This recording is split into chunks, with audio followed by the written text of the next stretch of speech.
Hey guys, what's up? It's iFlynn here. Sorry for not uploading yesterday. I just wasn't really in the mood to make a video, I guess. I just wasn't really feeling it, or I didn't have an idea of what to create, really.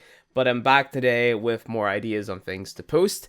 But today I wanted to cover a game called Mass Effect Andromeda and why people are relating it to Warframe for whatever reason.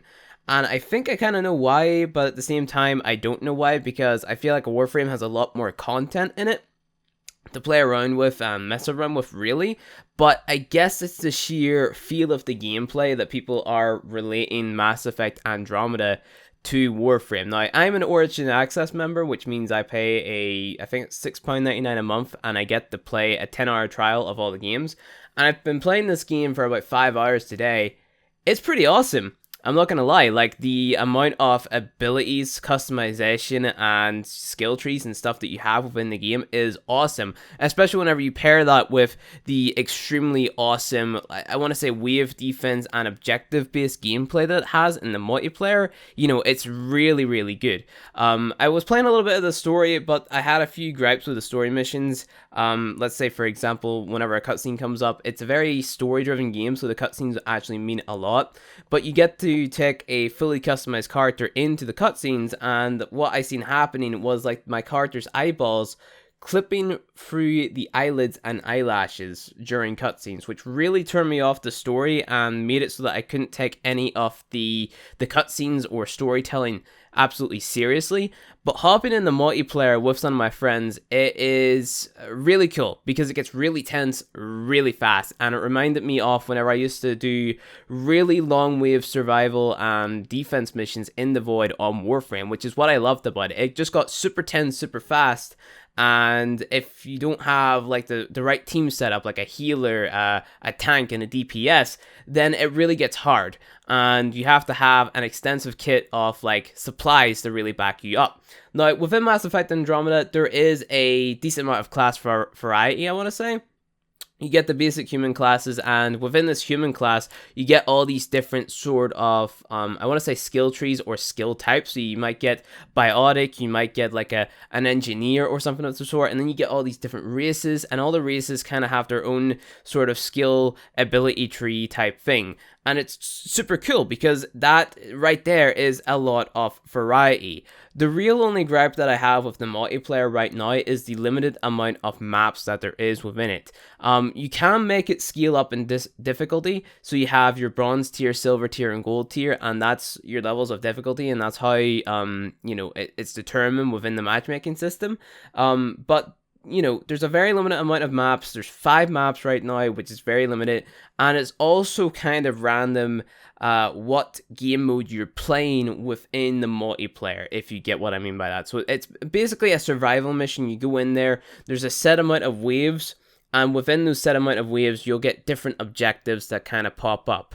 I'm not too sure if there's an endless game mode in there yet, but I would assume once you get to the gold tier, there is a lot of waves, and there might be a hidden platinum tier after that. That's what I'm hoping anyway.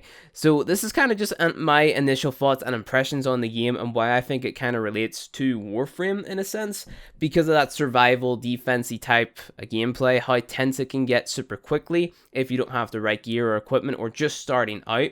And it's not just me relating the game to Warframe, it's a lot of other people as well, just because of how fluent and awesome the gameplay feels. It really empowers you as, I want to say, a player to feel like a badass, I guess. And that's what's great about this game, and that's why I've been enjoying the past 5 hours of gameplay that I've been playing. It's just very awesome to play with your friends. I find myself communicating with my team a lot, trying to back one another up, helping one another out whenever someone's getting like maybe overrun by a large amount of enemies.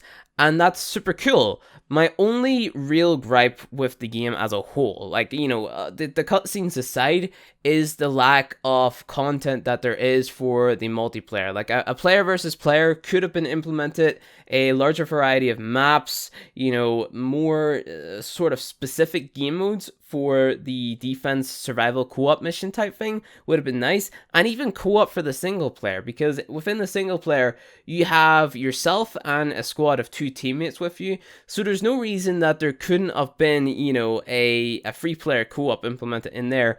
other than the fact that the developers wanted to throw in, you know, two main protagonists who may or may not die within the story. Who knows? I haven't really got that far. I've only played like about an hour within the story. I know that there is a few squad members who are kind of irrelevant, like, you know, field medics and things like that there, who do get shot in the first missions. No big spoiler or anything.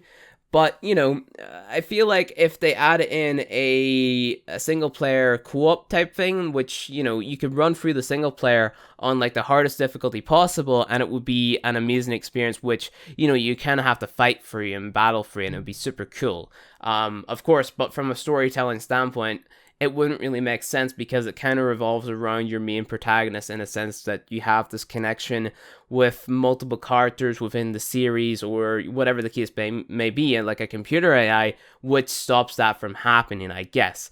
But other than that, you know, the game has very awesome gameplay. It's got awesome looking environments. It's got, from what I can tell, a decent single player. I wasn't too blown away by it because I'm not really that big of a Mass Effect fan. This is my first ever Mass Effect game.